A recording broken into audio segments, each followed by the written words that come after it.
خصوصا على أفضلهم وخاتم النبيين محمد الأمين وعلى آله وصحبه أجمعين.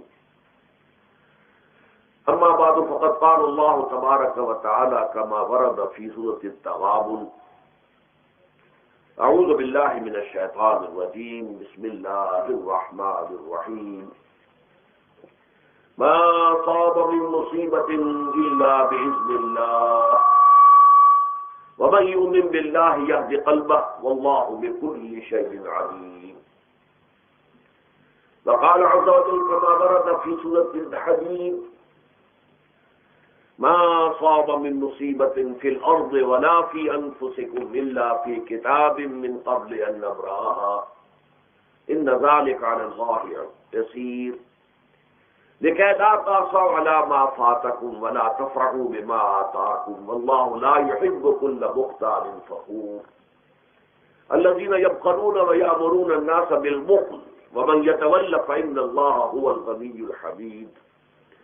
لقد أرسلنا رسلنا بالبينات وأنزلنا معهم الكتاب والميزان ليقوم الناس بالقسط وأنزلنا الحديد فيه بأس شديد ومنافع للناس وليعلم الله من ينصره ورسله بالغيب إن الله قوي عزيز. وقال عز وجل كما ورد في سورة الشورى: وما أصابكم من مصيبة فبما كسبت أيديكم ويعفو عن كثير. صدق الله العظيم. رب اشرح لي صدري ويسر لي أمري واحلل عقدة من لساني يفقهوا قولي. اللهم ربنا علمنا رشدنا واعذنا من شرور أنفسنا. اللهم أرنا الحق حقا وارزقنا اتباعه وأرنا الباطل باطلا وارزقنا اجتنابه آمین یا رب العالمین. محترم رفقائے تنظیم اسلامی و رفیقات تنظیم اسلامی اور محترم احباب و حاضرین، سب سے پہلے میں تنظیم اسلامی کے سال پنجاب اجتماع میں آپ حضرات کو خوش آمدید کہتا ہوں. لاہور شہر سے فاصلے پر ہماری سب سے بڑی ظاہر بات ہے کہ یہاں پر نفری جو ہے شہر لاہور کے حلقے سے ہے، اور عام طور پر ہمارے سالانہ اجتماعات کے موقع پر چونکہ وہ اکثر و بیشتر لاہور میں ہوتے رہے ہیں تو شد رحال کی نوبت کا باقی رہی لاہور والوں کے لیے. یہ ایک مرتبہ بہت اچھی بات ہے کہ ہم سب نکلے ہیں، باہر آئے ہیں. اب ظاہر بات ہے کہ یہاں تقریباً 50 گھنٹے جو آپ یہاں گزاریں گے، گھر والی سہولتیں تو نہیں ہوں گی، خواہ کتنا بھی اہتمام کر لیا گیا ہو، لیکن یہ کہ آپ یہ محسوس کریں کہ آپ اللہ کی راہ میں اللہ کے دین کے لیے نکلے ہیں. کوئی دنیاوی غرض و غایت آپ کے پیش نظر نہیں ہے، نہ کوئی تجارت ہے، نہ کوئی تفریح ہے معاذ اللہ. تو اس حوالے سے اس اجتماع کے آداب اور حقوق کو بھی ملحوظ رکھیں، اور اگر کوئی تکلیف آئے تو اسے برداشت بھی پورے ہی خندہ پیشانی کے ساتھ کیجیے. میرے آج کی گفتگو کا عنوان ہے: ہمارے دکھوں کا واحد علاج اسلام. دیکھیے، انسانی زندگی میں دکھ اور سکھ ان کا چولی دامن کا ساتھ ہے. دکھ بھی ہے، سکھ بھی ہے. سردی کے ساتھ گرمی بھی ہے، گرمی کے ساتھ سختی بھی ہے. ان مع العسر یسرا ان مع العسر یسرا. یسر کے ساتھ عسر ہے، عسر کے ساتھ یسر ہے. لیکن انسان نفسیاتی طور پر متاثر جو ہوتا ہے زیادہ، وہ تکلیف سے ہوتا ہے، دکھ سے ہوتا ہے. خوشی آتی ہے تو وہ ایسے گزر جاتی ہے، اس کا وقت کا بھی پتہ نہیں چلتا گزرتے ہوئے، بڑی تیزی کے ساتھ وقت گزر جاتا ہے. لیکن غم کا معاملہ ہو جائے تو ایک ایک لہجہ جو ہے وہ بڑا کٹر ہو جاتا ہے، بڑی مشکل سے گزرتا ہے. تو انسان کے احساسات پر زیادہ جو اثر آتا ہے وہ دکھ کا آتا ہے. بعض فلسفے دنیا میں ایسے ہیں کہ جنہوں نے اس دکھ، خاص طور پر جو حساس انسان اس کو محسوس کرتا ہے، اس کے اعتبار سے یہ کہا ہے کہ دنیاوی زندگی میرا دکھ ہی دکھ ہے. آپ کو معلوم ہے کہ تعداد انسانوں کی بہت بڑی تعداد ہے جو بدھ مت کی پیروکار ہے، اور بدھ مت کا کلمہ طیبہ یہ ہے، یعنی یہ ان کا اصل اصول ہے. جیسے ہمارے دین کا اصل اصول ہے لا الہ الا اللہ محمد رسول اللہ، کلمہ طیبہ. ان کا جو کلمہ طیبہ وہ یہ سروم دکھم، سب دکھ ہی دکھ ہے، سب مصیبت ہی مصیبت ہے. انسانی زندگی جو ہے وہ تو صرف دکھوں سے اور تکلیفوں سے عبارت ہے. اسی کو غالب نے بھی کہا ہے، آپ نے یہ شعر غالب کا میں نے بہت سے دروس میں سنا ہوگا، کہ قید حیات و بند غم اصل میں دونوں ایک ہیں. یہ قید حیات ہے، ابھی آپ حدیث سن رہے تھے، اب دنیا سجن المومن، مومن کے لیے یہ دنیا کی زندگی جو ہے جیل خانہ ہے، یہ قید ہے، قید حیات. جیسے جیل میں آدمی اپنی مرضی سے نہیں جاتا، بھیجا جاتا ہے، اپنی مرضی سے نہیں نکلتا بلکہ نکالا جاتا ہے. اسی طرح لائی حیات آئے قضا لے چلی چلے، اپنی خوشی سے آئے نہ اپنی خوشی چلے. تو دنیا کی زندگی جو ہے وہ واقعتاً ایک اعتبار سے قید خانہ ہے. قید حیات و بند غم اصل میں دونوں ایک ہیں. جب تک یہ زندگی رہے گی غم بھی لگا رہے گا، تکلیفیں لگی رہیں گی، مسائل آتے رہیں گے، انسان کو دکھوں کا سامنا رہے گا، واسطہ رہے گا. موت سے پہلے آدمی غم سے نجات پائے کیوں؟ ظاہر بات ہے جب تک زندگی ہے تو غم ہے، تو موت سے پہلے نجات نہیں مل سکتی.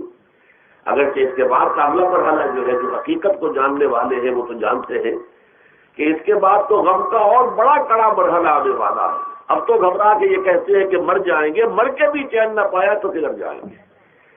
اگر اللہ ہمیں معاف فرمائے، اپنی رحمت اور مغفرت سے ہمیں ڈھانپ لے، جیسے کہ حضور نے فرمایا الا یتغمدنی ربی برحمتہ، حضور نے فرمایا کہ کوئی انسان بھی محض اپنے اعمال کی بنیاد پر جنت میں نہیں داخل ہو سکے گا جب تک کہ رحمت خداوندی دستگیری نہ کرے.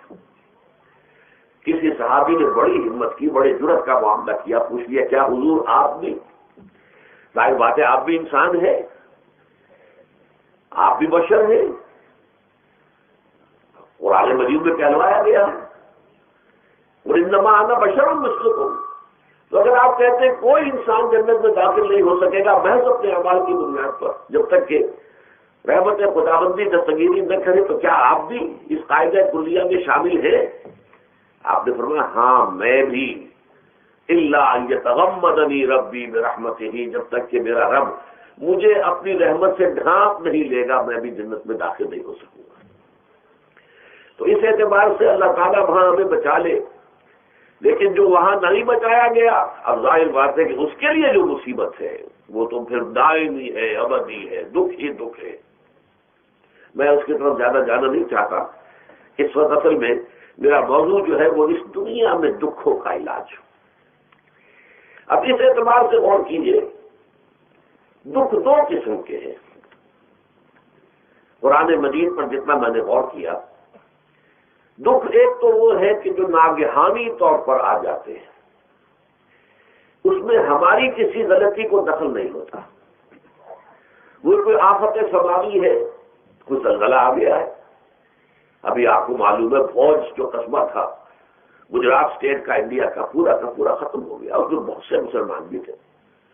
جب کوئی آفت سماوی آتی ہے تو وہ ظاہر بات ہے کہ پھر سب کے سب لوگ اس کی لپیٹ میں آ جاتے ہیں. زلزلہ آ گیا، کوئی اور طوفان آ جائے، جیسا کہ کئی مرتبہ آپ نے اخبارات میں پڑھا ہوگا اس سال امریکہ میں بہت طوفان آئے ہیں، مشرقی ساحل پر بار بار طوفان آئے، وہاں بھی لوگ مرتے ہیں، وہاں بھی چھتیں اڑ جاتی ہیں، وہاں بھی تباہی جو ہے آتی ہے. تو اس حوالے سے ایک تو ہے وہ ناگہانی آفات، آفت ارضی ہو یا آفت سماوی ہو، زلزلہ ہے یا آفت ارضی ہو، طوفان آ گیا ہے، کوئی سائیکلون آ گیا یا آفت سماوی ہے، یا کوئی آسمان سے بڑا سا پتھر آ جائے. آپ کبھی کبھی اخبارات میں پڑھتے ہوں گے کہ ایک بڑی چٹان پاس سے گزر گئی، بہت بڑی خلائی چٹان جو ہے زمین کے قریب سے ہو کر گزر گئی، زمین بچ گئی، ورنہ اگر وہ زمین سے ٹکرا جاتی تو نہ معلوم کتنا بڑا یہاں پر تباہی کا معاملہ ہوتا. بڑے بڑے جو ہے شہاب گرتے رہے زمین کے اوپر، بڑی بڑی تباہیاں آتی رہی ماضی میں. تو ایک تو یہ ہے، اور ان میں بھی تقسیم کیجئے یہ ناگہانی تکلیف، ناگہانی مصیبت، یا کوئی آفت سماوی یا آفت ارضی، اس کی بھی پھر دو قسمیں ہو گئی. ایک وہ کہ جو افراد کو متاثر کرتی ہے، انفرادی سطح پر. آدمی سڑک پر جا رہا تھا، پیچھے سے آ کر کسی گاڑی نے ٹکر ماری، گر گیا، ٹانگ ٹوٹ گئی. اب ظاہر بات ہے کہ اس میں اس کا کوئی قصور نہیں، یہ اللہ تعالیٰ کی طرف سے بات آ گئی ہے. یا یہ کہ کوئی اگر اجتماعی سطح پر آیا، جیسا کہ زلزلہ ہے یا جیسا کہ کوئی سائیکلون ہے، کوئی بڑا طوفان ہے، بہت بڑے فلڈز آ گئے ہیں. اس وقت بھی موزمبیق میں بہت بڑا فلڈ آیا ہوا ہے، ساؤتھ افریقہ میں، اور افریقہ میں پچھلے سال بھی بہت بڑا فلڈ آیا تھا، بڑی تباہی آئی تھی آ رہا. تو یہ آفت سماوی یہ ظاہر بات ہے کہ اجتماعی سطح پر آتی ہے، بڑی بڑی مقدار میں تعداد میں لوگ متاثر ہوتے ہیں، لاکھوں لوگ بے گھر ہو جاتے ہیں، ہزاروں آدمی مارے جاتے ہیں. تو پہلی شکل جو ہے دکھ کی، جیسا کہ میں نے عرض کیا، وہ ناگہانی دکھ، کوئی آفت عرضی، کوئی آفت سماوی، خواہ وہ انفرادی ہو یا اجتماعی. اس کے ضمن میں کیا علاج ہے؟ ظاہر بات ہے کہ اس کا علاج یہ تو نہیں ہو سکتا کہ آپ اس کو ختم کر سکیں. انگریزی کا ایک محاورہ ہے، what cannot be cured must be endured. جو چیز جو ہے جس کا علاج نہیں ہو سکتا وہ تو برداشت کرنی پڑے گی. بعض بیماریاں بھی ایسی ہیں، ڈائبٹیز ہو گئی ہے، شوگر کا مرض ہو گیا، ڈاکٹر آپ کو بتائے گا کہ بھائی اب یہ مرض جائے گا نہیں، اب آپ کو اس مرض کے ساتھ ہی اپنے آپ کو ایڈجسٹ کر کے اپنی غذا وغیرہ اس کے مطابق طے کر لیجیے، ورنہ یہ کہ یہ نہ سمجھیے کہ یہ مرض چلا جائے گا. تو what cannot be cured must be endured. لہذا ان آفت سماوی عرضی، چاہے وہ انفرادی سطح پر متاثر کرتی ہو انسانوں کو، چاہے اجتماعی سطح پر، اس کا تو علاج ایک ہی ہے. عربی میں بھی ایک محاورہ یہ ہے کہ کسی نے پوچھا تھا کہ بچھو کے کاٹے کا کیا علاج ہے؟ البکاء الی الصباح، رات کو اگر کاٹا ہے کسی بچھو نے تو روتے رہو صبح تک، یہ علاج ہے، اس کا اور کوئی علاج ہے ہی نہیں. تو جو چیز لا علاج ہے اسے برداشت کرنا. گویا کہ یہاں جو اصل شے ہوگی کہ دنیاوی آفات، عرضی و سماوی آفات، ناگہانی آفات، ناگہانی مصیبتیں، ان کے ضمن میں ہمیں ایسی شے کی ضرورت ہے جو ہمارے اندر برداشت پیدا کر دے، اس کو جھیلنا آسان بنا دے، ہم اس کی وجہ سے بجھ کر نہ رہ جائیں، ہماری ہمتیں جواب نہ دے جائیں، ہمارا ارادہ ختم نہ ہو جائے، ہمارا حوصلہ پست نہ ہو جائے، بلکہ برداشت ہو، جھیلنا ہو، تحمل ہو. ابھی بکٹر صاحب کہہ رہے تھے اللہ تعالیٰ ذرا سا متحمل ہے. میں نے کہا یہ بہت غلط بات کہہ، اللہ بہت متحمل ہے.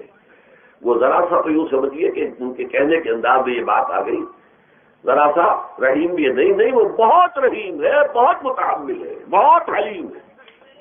لیکن یہ کہ ہمیں یہ جو آفات سماویہ اور عرضیاں ہیں جو ہمارے اوپر آ جاتی ہیں اللہ کی طرف سے، ان کے ضمن میں ذہنی ایک ایٹیچیوڈ پیدا ہو جائے، سوچ کا ایک خاص رخ بن جائے، انسان کے احساسات ایک خاص طور پر ڈھل جائیں، تو پھر ان کو برداشت کرنا آسان ہو جاتا ہے. اور وہ کیا ہے؟ وہ ہمارے ایمان کا لازمی تقاضا ہے. ایمان ہمیں یہ بتاتا ہے کہ کوئی مصیبت زمین میں آتی ہے نہ تمہاری جانوں پر آتی ہے بغیر اذن رب. جو کچھ آ رہا ہے اللہ تعالیٰ کے فیصلے سے آیا ہے. یہ کوئی اندھا بہرا مادہ نہیں ہے، یہ کوئی اندھا بھینسا نہیں ہے تو اس نے آ کے آپ کو ٹکر مار دی ہے. نہیں، یہ تو سمیع و بصیر، علیم و خبیر اللہ اور حکیم اور قدیر اللہ کا فیصلہ ہے. لہذا یہ من جانب اللہ ہے، اس کو تم سمجھو کہ اللہ تعالیٰ کی طرف سے ہے. اور جب اللہ کی طرف سے ہے تو سورہ آل عمران میں فرمایا بیدہ الخیر، اس کے ہاتھ میں تو خیر ہی خیر ہے. یعنی بظاہر تمہیں محسوس ہوتا بھی ہو کہ یہ میرے لیے تکلیف دہ بات آ گئی ہے، تو اس کو یوں سمجھو کہ اس کا نتیجہ جو میرے حق میں نکلے گا وہ خیر ہوگا. فوری طور پر تو تکلیف ہے، مجھے اچھی نہیں لگ رہی، ناگوار ہے، لیکن نتیجہ اس کا خیر نکلے گا. جیسے بچہ بیمار ہے، ماں اسے دوا پینے پر مجبور کر رہی، کڑوی دوا ہے، وہ تو سمجھتا ہے اس پر بڑا سوچ ہو رہا ہے. یا آپ لے گئے اسے ڈاکٹر کے یہاں ٹیکا لگوایا ہے، وہ تو چیخ رہا ہے، رو رہا ہے، لیکن آپ کو معلوم ہے، کاش اسے بھی معلوم ہو جائے کہ میرے خیر کے لیے، میرے بھلے کے لیے. اگر اسے یہ معلوم اور محسوس ہو جائے تو اس کی تکلیف اس کے اندر بہت کمی آ جائے گی، وہ سہار لے گا اس کو، وہ برداشت کرے گا. اس حوالے سے جو ہمارے دین میں اس کا نام ہے، اس ذہنی کیفیت کا، ان احساسات کا، اسے اب کہتے ہیں تسلیم و رضا.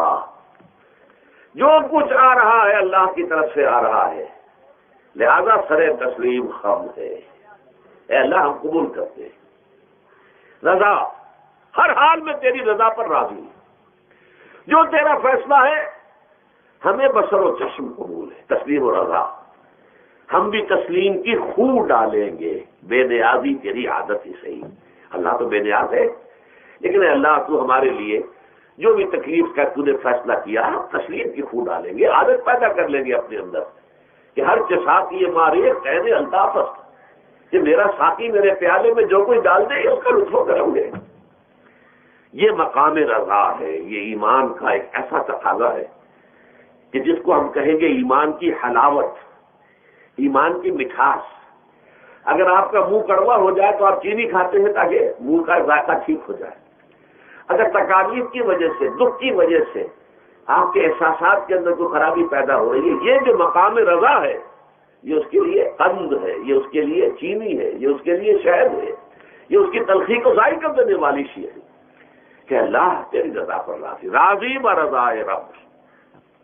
اب اس کے ضمن میں سمجھیے، یہ تو اصولی بات میں نے آپ کو بتا دی، اس کی 3 کیفیات ہو سکتی ہے کیوں اللہ کی طرف سے یہ چیزیں آتی ہیں۔ سب سے پہلی شے ہے، اب وہ جو آیات میں نے سنائی تھی وہ سن لیجیے پہلے ترجمہ۔ سورہ تغابن میں فرمایا ما صاب من مصیبت الا باذن اللہ، دیکھو کوئی مصیبت تم پر نہیں آ سکتی، نہیں آتی مگر اللہ کے اذن سے۔ ومن یؤمن باللہ، اور جو شخص اللہ پر ایمان رکھتا ہو یہدی قلبہ، اللہ اس کے دل کو ہدایت دے دیتا ہے، اس کے دل کو سکون عطا کر دیتا ہے، وہ راضی برضائے رب ہو جاتا ہے، اس میں شکوہ نہیں رہتا، اس میں شکایت نہیں ہوتی، اس میں تلخی نہیں ہوتی، کیوں ہو گیا، کیسے ہو گیا، کیوں ہو گیا، نہیں ہونا چاہیے، نہیں۔ یہ سارا جو پیچ آدمی کھاتا رہتا ہے نا اندر ہی اندر، وہ جو پیچ کھا رہا ہے یہ سب سے اسے نجات نہیں گئی۔ برو کشید سے پیچا کہ ہستمود مرا، کہ اقدہا کے مقام رضا کشود مرا۔ یہ پیچ کھانا جو ہے، پیچا کے ہستمود، اس سے اللہ تعالیٰ نے مجھے نجات دے دی ہے مقام رضا کے ذریعے سے۔ کتنے بڑے بڑے عقدے میرے حل ہو گئے اس مقام رضا سے، کہ اقدہا کے مقام رضا کشود میرا، میرے تو بہت سے عقدے اس سے حل ہو گئے۔ اس حوالے سے ایک موٹی بات تو یہ ہو گئی، لیکن اب اس کو 3 حصوں میں تقسیم کیجیے۔ پہلی بات یہ کہ یہ اللہ کی طرف سے آزمائش کے طور پر آتے ہیں۔ آزمائش، میرا بندہ اس پر صبر کرتا ہے یا نہیں، یا میرے خلاف بکواس کرنے پر آمادہ ہو جاتا ہے۔ اللہ تو ایسا ہے، اللہ نے تو ہم پر کبھی کرم کیا ہی نہیں ہے، اللہ تو ظالم، معاذ اللہ معاذ اللہ معاذ اللہ۔ کہیں ایسا تو نہیں، میرا بندہ جو ہے تکلیف کو جھیلتا ہے میری وجہ سے، یہ سمجھ کے کہ اللہ کی طرف سے آئی۔ یہ صبر جو ہے یہ بہت بڑی کامیابی ہے اگر انسان کو حاصل ہو جائے۔ اور اس صبر کے نتیجے میں 2 اور باتیں پیدا ہوتی ہیں۔ یہ مضامین علیحدہ علیحدہ دروس کے اندر آتے رہے ہیں، لیکن آج ایک نئے عنوان کے تحت جمع ہو کر آ رہے ہیں۔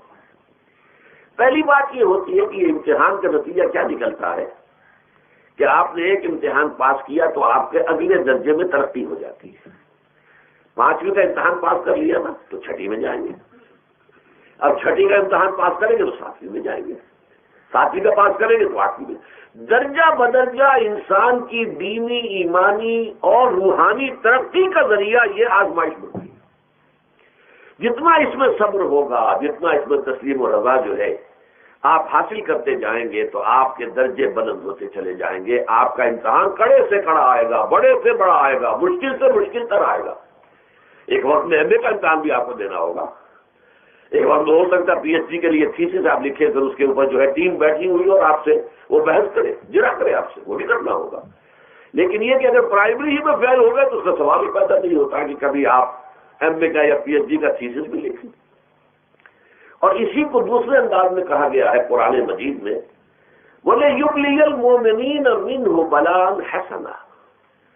اصل میں ابلا کہتے ہیں، بلا یبلو جو ہے عربی زبان میں آتا ہے آزمانا۔ خلق الموت والحیات لیبلوکم ایکم احسن عملا، یہی معنی ابتلا کے میں، ابتلا یبتلی آزمانا۔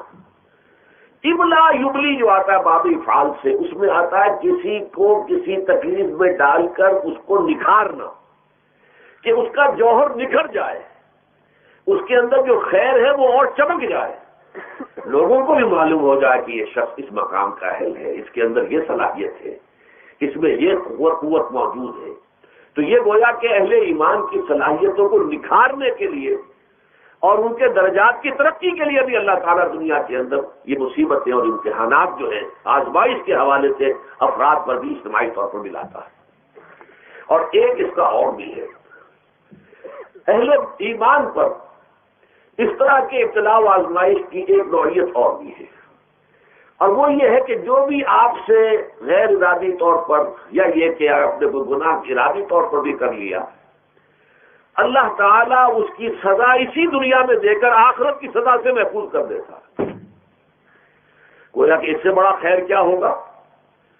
یہاں کی سزا کیا ہے؟ جھیل لی آپ نے، بخار آ گیا، ٹانگ ٹوٹ گئی، چلیے 3 مہینے آپ بستر پر پڑے رہے نا، اور کیا ہوا؟ کچھ نہیں۔ لیکن یہ کہ آخرت کی سزا ملتی ہے بہت عظیم ہوتی ہے، لہذا کفارہ بناتا ہے اللہ تعالیٰ گناہ، ان جو بھی گناہ ہو گئے ہیں، غلطیاں ہو گئی ہیں، ان کا کفارہ اللہ تعالیٰ بندہ مومن کے لیے۔ حضور کی ایک حدیث ہے، اس کا مطلب مجھے اس وقت یاد نہیں ہے، کہ مومن کا معاملہ عجیب ہے، اسے کوئی تکلیف پہنچتی ہے صبر کرتا ہے، وہ اس کے گناہوں کا کفارہ بن جاتا ہے، اور اگر کوئی خوبی ملتی ہے اس پر اللہ تعالیٰ کا شکر ادا کرتا ہے، اس کے درجات بلند ہو جاتے ہیں۔ تو یہ معاملہ جو ہے اللہ تعالیٰ کی طرف سے بندہ مومن کے حق میں خیر کہ در حقیقت اس کے ان گناہوں کی پاداش کہ جو اس نے یہاں کر لیے ہیں یہی دنیا میں دے کر دھو دیا جائے، پاک کر دیا جائے۔ جیسے آپ کو معلوم ہے دھوبی جو ہے کپڑے کو بھٹی میں چڑھاتا ہے، گرم پانی میں ڈالتا ہے، پھر ڈالتا تاکہ اس کا میل نکلے، اس کے آگے پٹرتا بھی ہے ذرا اس کو تاکہ وہ میل اچھی طرح چھٹ جائے اس سے۔ اسی طرح اگر دنیا میں ہمارے میل چھٹ جائیں، دنیا میں اگر ہمارے گناہ دھل جائیں تو یہ بڑے نفع کا سودا ہے، بڑے نفع کا سودا ہے، بڑے نفع کا سودا ہے۔ اس اعتبار سے آپ غور کیجئے کہ اگر یہ حقائق ہمارے سامنے رہے تو کیا کوئی تکلیف دنیا کی ہمیں بھاری محسوس ہوگی؟ ہمیں تو بتایا یہ گیا ہے کہ عسیٰ ان تکرہوا شیئا وہو خیر لکم وعسیٰ ان تحبوا شیئا وہو شر لکم واللہ یعلم وانتم لا تعلمون۔ ہو سکتا ہے کہ تم کسی چیز کو ناپسند کرو، ذرا حالانکہ اسی میں تمہارے لیے خیر ہے، تمہیں نہیں پتا، اور ہو سکتا ہے تم کسی چیز کو پسند کرو، ذرا حالانکہ اس میں تمہارا شر ہے لیکن تمہیں نہیں معلوم۔ اللہ یعلم وانتم لا تعلمون، اللہ جانتا ہے تم نہیں جانتے۔ اس حوالے سے سبردم بتو مایا خیشرا پرانی حساب کم و بیشرا، اے اللہ، اس کو کہتے ہیں تفویض۔ یہ سورہ تغابن کے 10ویں تمام مضامین تفصیل سے آتے ہیں کہ ایمان کے جو باطنی سوالات ہیں اس میں سب سے پہلے مقام رضا ہے، پھر تفویض ہے، توکل ہے۔ آپ محنت کر رہے ہیں، محنت کر رہے ہیں، محنت کر رہے ہیں، نتیجہ نہیں نکلا۔ ایک نتیجہ یہ نکلے، ایک بچے نے بہت محنت کی، دن رات کام کیا، فیل ہو گیا انسان، اب صدمے سے کمر ٹوٹ سکتی ہے اس کی، لیکن نہیں، ہو سکتا ہے کہ اللہ تعالیٰ نے اسی میں میرے لیے خیر رکھی ہو۔ اس لیے کہ ہماری محنت سے کچھ نہیں ہوگا، ہمارے مادی وسائل سے کچھ نہیں ہوگا، ہوگا اللہ کے اذن سے، اللہ کی مرضی سے، اللہ کی مشیت سے۔ یہ ہمارے لیے خاص طور پر اس اعتبار سے بہت اہم نقطہ ہے، ہم سب راہ حق کے مسافر ہیں، اپنے اپنے بس پڑتے محنت کر رہے ہیں، وقت بھی صرف کر رہے ہیں، مال بھی صرف کر رہے ہیں، محنت کر رہے ہیں، مشقت کر رہے ہیں، لیکن فرض کیجئے جیسا کہ ہے فی الواقع، فرض کیا کیجئے، وہ تو واقع سامنے کی بات ہے، نتائج نکلتے نظر نہیں آ رہے، قدم نہیں بڑھ رہے، ہماری طرف لوگوں کا رجوع عام نہیں ہے، ٹھیک ہے، اس پر قطعاً بدل ہونے کی بات نہیں ہے، یہ اللہ تعالیٰ کی مشیت میں ہوگا، جب وہ چاہے گا تب ہوگا۔ ہمارا کام یہ کہ اپنا فرض ادا کیے چلے جائیں بس، اور نتیجے سے بالکل ذہن کو اپنے منقطع کر لیں، ذہن کا کوئی تعلق آپ کے نتیجے کے ساتھ نہ رہے۔ یہ جب تک کیفیت ہماری نہیں ہوگی، ہم اس راہ پر استقامت اور مدام اس پر محنت اور جد و جہد کرنا جو ہے وہ ہمارے لیے ممکن نہیں رہے گا۔ اس کے لیے میں اگر آپ کے سامنے رکھوں معاملہ کہ حضور صلی اللہ علیہ وسلم کے جو پہلے 10 برس ہیں، جب سے آپ کو آغاز ہوا ہے وحی کا، اس کے بعد سے پہلے 10 برس دن رات کی محنت، شدید مشقت، یہاں تک کہ اللہ بھی روک رہا ہے، نبی آپ اپنے آپ کو ہلاک کر لیں گے، لعلک کا باقی نفسک اللہ یکونوا مؤمنین، کیا آپ اپنے آپ کو صدمے میں ہلاک کر لیں گے؟ یہ مان نہیں لا رہے، قدر صدمہ. لیکن اس کے ساتھ یہ ہے کہ یہ نہیں ہے کہ نتیجہ نہیں نکل رہا تو کام چھوڑ کے بیٹھ جائے. نہیں، معاذ اللہ معاذ اللہ. نتیجہ نہ نکلے تو حضرت نوح علیہ السلام کی عمر بھی اگر حضور کی ہوتی 950 برس بھی حضور دعوت دیتے تھے. آپ کا کام تھا، آپ کا فرض تھا. حضرت نوح علیہ السلام بھی تو آخر اللہ کے ایک بندے تھے، اللہ کے رسول تھے. 950 برس تک دعوت دی ہے. فَلَبِثَ فِيهِمْ أَلْفَ سَنَةٍ إِلَّا 50 عَامًا. یہ تو ہم مانتے ہی نا. اگر قرآن کے اندر نص قطعی صحیح الفاظ کا ہوتے کہ 950 برس تک رہے، ورنہ یہ بات سمجھ کے بالا تر ہے. عام طور پر معلوم ہوتا ہے کہ اس دور میں ابھی عمریں زیادہ تھی لوگوں کی. بہرحال جو میں نے عرض کیا تھا کہ دکھ جس سے انسان متاثر ہوتا ہے اس کی ایک قسم وہ ہے کہ جو ہمارے ارادہ اور اختیار سے باہر اللہ کی مشیت سے، اللہ کے اذن سے، اللہ کی مرضی سے آتا ہے. اس کے لیے ہمارا کام صرف برداشت ہے. جو شے بھی ہمیں برداشت کی صلاحیت عطا کر دے وہ اس کا علاج ہے. جیسے آپ کو معلوم ہے کہ بخار بہت تیز چڑھا ہوا ہے، اس کی دوا نہیں ہے اسپرین یا کوئی اور پیراسیٹامول، بخار کی شدت کو کم کر دے گا. وہ کوئی علاج نہیں ہے. علاج تو ہوگا اگر معلوم ہو کہ کون سے جراثیم ہے، کس کی وجہ سے ہے، اس کا صحیح اینٹی بایوٹک کون سا ہے وہ علاج ہوگا. یہ علاج نہیں ہے. لیکن اس کی شدت کی کمی اور اس کے اندر جو احساس ہے جھیل جانے کا، وہ انسان کے لیے آسان ہو جاتا ہے. یہی مضمون آیا ہے سورہ حدید میں بھی. ما اصاب من مصیبت فی الارض ولا فی انفسکم. یہاں کھول دیا اس مضمون کو. میں نے عرض کیا تھا نا کہ یہ آفت سماوی بڑے پیمانے پر بھی ہو سکتی ہے. زمین میں یعنی زلزلہ آ گیا، فلڈ آ گیا، طوفان آ گیا. ولا فی انفسکم، خاص تمہاری جان میں. تمہیں بخار ہو گیا، تمہیں ٹی وی لگ گئی، تمہیں کوئی اور بیماری آ گئی، تمہیں کینسر ہو گیا. معاذ اللہ ہوتا ہے. آخر ہوتا ہے. دنیا میں انسانی زندگی کے ساتھ یہ ساری چیزیں لگی ہوئی ہیں. لیکن یہ چیزیں ما اصاب من مصیبت فی الارض ولا فی انفسکم، نہیں پڑتی تم پر کوئی پڑنے والی کوئی مصیبت، کوئی تکلیف، نہ پوری زمین میں بڑے پیمانے پر، نہ تمہاری جانوں میں انفرادی سطح پر. الا فی کتاب من قبل ان نبرأها، مگر یہ کہ وہ تو ایک کتاب میں، کتاب اللہ کے علم کی کتاب، ام الکتاب، اس میں پہلے سے درج موجود ہے. یہ الٹ اپ نہیں ہو گیا، یہ اچانک نہیں ہو گیا. آپ اچانک سمجھتے ہیں کہ صاحب میں تو جا رہا تھا، اچانک ٹرک نے آ کے مجھے دھکا مار دیا. اچانک کوئی شے یہاں نہیں ہوتی.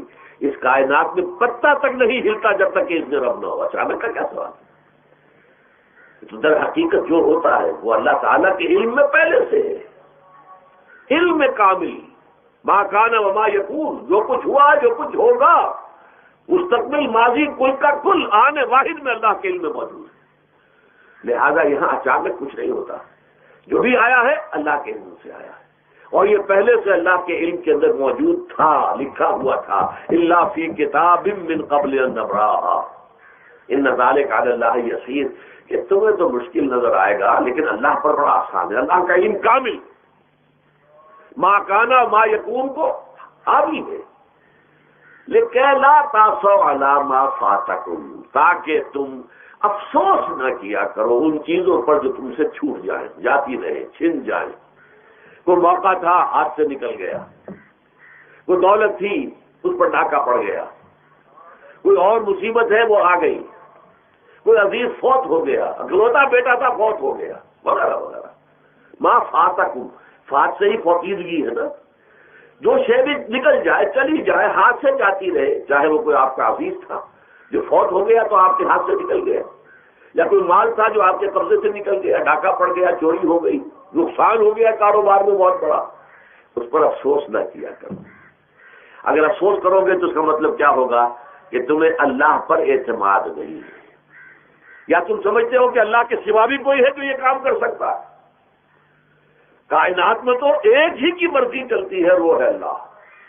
لہذا اگرچہ وہ کسی کے ذریعے سے تکلیف آپ کو پہنچی ہے، کسی نے آپ کو پتھر مارا ہے، وہ پتھر ہو سکتا ہے آپ کو نہ لگتا، لگ گیا ہے تو اللہ کے فیصلے سے لگا ہے. اس کا باپ بھی نہیں پتھر مار سکتا آپ کو اگر اللہ کا اذن نہ ہو. لہذا آپ پتھر مارنے والے کو بھی مجرم سمجھیے، ٹھیک ہے، اس سے بھی قصاص لینے کا آپ کو حق ہے، لیکن یہ جان لیجئے کہ جو آیا ہے پتھر وہ اذن رب سے آیا. اب ظاہر بات ہے کہ اگر یہ کیفیت ہوگی تو غصہ اتنا نہیں ہوگا اس شخص پر کہ جس نے یہ کام کیا ہے، بلکہ ہو سکتا ہے آدمی مسکرا کے رہ جائے، جیسے کہ وہ میں واقعہ سناتا رہا ہوں اپنے دروس میں کہ ایک درویش مرش آدمی جا رہا تھا، جو رب کرے سو ہو، جو رب کرے سو ہو، جو رب کرے سو ہو، کسی شخص نے پتھر اٹھا کر دے مارا، اس کے سر پہ لگ گیا کہ اس نے پیچھے پلٹ کر دیکھا کس نے مارا ہے، اس نے مجھے کیا دیکھتے ہو، جو رب کرے سو ہو، یہ تو رب کے مارے۔ اس نے کہا مجھے تو یہ پتھر رب کے مارے ہی لگا ہے، لیکن میں دیکھ یہ رہا تھا بیچ میں کس کا منہ کالا ہو گیا، اپنے لیے کس نے ایک گناہ کما لیا، اپنے لیے کس نے ایک مصیبت جو ہے وہ مول لے لی، وہ بیچ میں تم آ گئے ہو، پتھر اللہ کی طرف سے آیا ہے، لیکن اس کا عذاب، اس کا وبال تم پر آ جائے گا۔ بہرحال یہ تو میں نے عرض کیا آپ کے سامنے، وہ چیزیں کہ جو آ جاتی ہے، وہ تکالیف، وہ مسائل جو اللہ کی طرف سے من جانب اللہ ہے، اس میں آپ کسی کو مورد الزام نہیں ٹھہرا سکتے، وہ آپ پر آ گیا۔ دوسری تکلیف وہ ہے جن کے لیے فارسی میں کہتے ہیں خود کردہ، اپنے ہاتھوں جو مصیبتیں آتی ہیں۔ اس کے لیے میں نے آپ کو سورہ شورى کی آیت سنائی ہے، ما اصابکم من مصیبت فبما کسبت ایدیکم ویعفو عن کثیر۔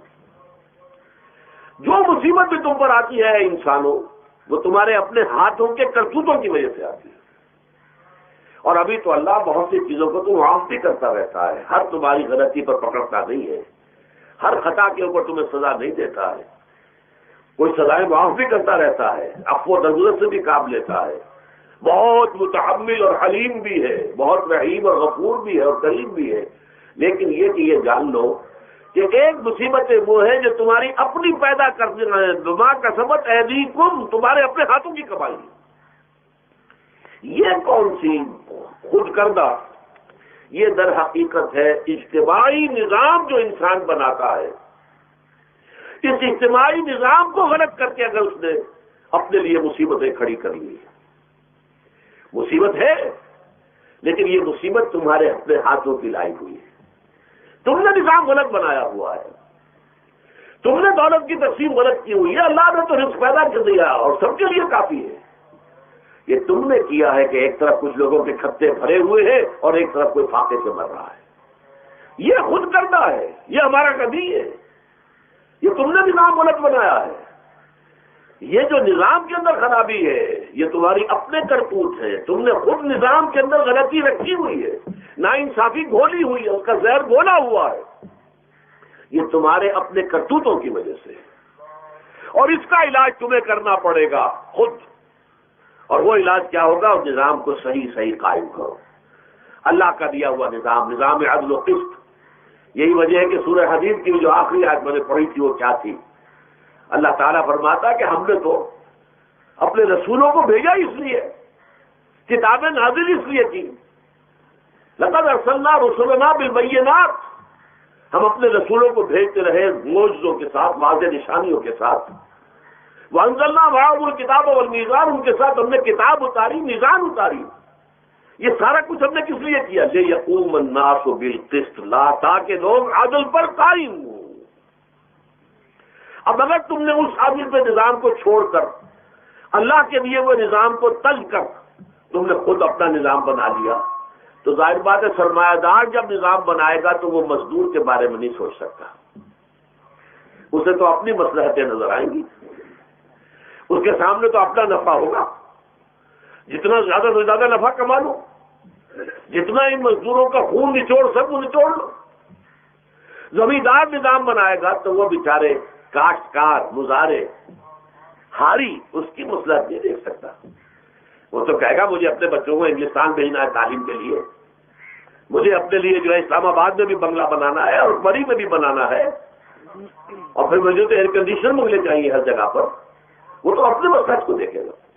وہ غریب کے ساتھ کیا بیت رہی ہے جو دن رات کی محنت اور مشقت کر رہا ہے، جس نے ہل چلایا ہے، جس نے بیج ڈالا ہے، جس نے پانی دیا ہے، جس نے فصل کی دیکھ بھال کی ہے، جس نے پھر فصل کاٹی ہے، اس کے لیے تو بمشکل 2 وقت کا گزارا، وہ بھی بمشکل، اور اس کے علاوہ نہ اس کے بچے کے لیے علاج معالجے کی کوئی سہولت ہے، نہ اس کی اولاد کے لیے تعلیم کی کوئی بندوبست ہے، لیکن یہ کہ اسی کی محنت کے نتیجے میں عیش اڑا رہا ہے وہ زمیندار اور جاگیردار، ان کے محل ہیں، ایئر کنڈیشن ہے، ان کے بچے انگلستان امریکہ میں تعلیم حاصل کرتے ہیں.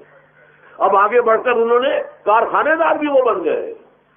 وہی لوگ ہیں کہ جو اعلیٰ تعلیم حاصل وہ کرتے تھے وہی بیوروکریٹس بنتے ہیں، انہی میں بڑے بڑے افسر آئیں گے. عام آدمی جو ہے وہ تو شاذ نکل آتے ہیں، کچھ لوگ بہت ذہین بچے بھی ہوتے ہیں، غربا کے بچے بھی ہوتے ہیں، کبھی کبھی نکل آتے ہیں، لیکن وہ تو کوئی ایک دو دانے ہوں گے ایسے جو بہت ہی انتہائی طور پر غیر معمولی طور پر ذہین ہو.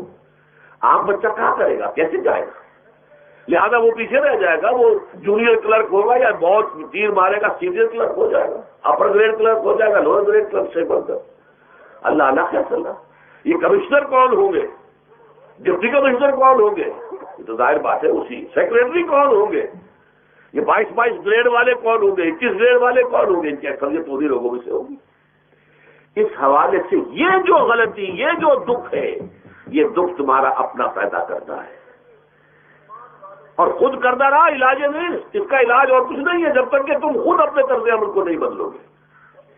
اب یہ جو دکھ ہے میں اس کو چند کو آپ کے سامنے گنوانا چاہتا ہوں.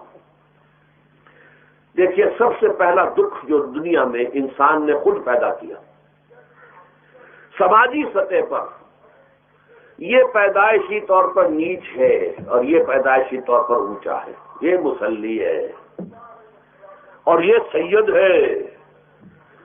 ہمارے ہاں تو پھر بھی اللہ کا فضل ہے کہ اتنا زیادہ فرق و تفاوت نہیں. ہندوؤں میں یہ شودر ہے اور یہ برہمن ہے. علم حاصل کرنا برہمن کا حق ہے، شودر کا حق ہی نہیں ہے. اور شودر کے کان میں اگر اشلوک بھی پڑ جائے کہیں بغیر ارادے کے، کہیں جا رہا تھا اور کہیں گیتا کے اشلوک ہو رہے تھے، اس نے سن لیے، تو اس کی سزا کیا ہے؟ سیسا جو ہے اس کو پگھلا کر اور وہ اس کے کان میں ڈال دیا جائے تاکہ سماعت ہی ختم ہو جائے. دنیا میں یہ کس نے کیا بھائی؟ یہ خود انسان نے کیا. یہ ظلم انسان اپنے اوپر ڈھا رہا ہے. یہ اونچ نیچ اس نے خود بنائی ہے. ہمارے ہاں بھی ہے، اونچنی نہیں ہے. مصلی کا کیا مقام ہے آپ کے معاشرے میں؟ سید کچھ بھی ہو، بدماش ہو، زانی ہو، سید ہے. اسے تو جھک کر اس کے گوڑے کو ہاتھ لگائیں گے. لیکن یہ کہ دوسرا شخص جو ہے مصلی کتنا ہی نیک ہو، بھلا ہو، پارسا ہو، وہ برابر جو ہے چارپائی پر بھی بیٹھنے کا حقدار نہیں. یہ ساری اونچ نیچ ہم نے پیدا، اللہ نے نہیں کیا تھا. اللہ نے تمام انسانوں کو مساوی پیدا کیا. اللہ کے رسول یہ فرما کر گئے، لا فضل لعربی علی عجمی ولا لعجمی علی عربی ولا لاحمر علی اسود ولا لاسود علی احمر الا بالتقوى کلکم بنو آدم وآدم من تراب. دیکھو، کسی عرب کو کسی اجمی پر فضیلت نہیں ہے، کسی اجمی کو کسی عرب پر کوئی فضیلت نہیں ہے، کسی گورے کو کسی کالے پر فضیلت نہیں ہے، کسی کالے کو کسی گورے پر فضیلت نہیں ہے، الا بالتقوى.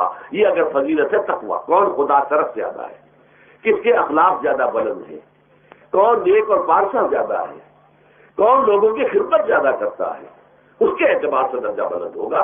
پیدائشی طور پر تمام انسان بالکل مساوی ہے.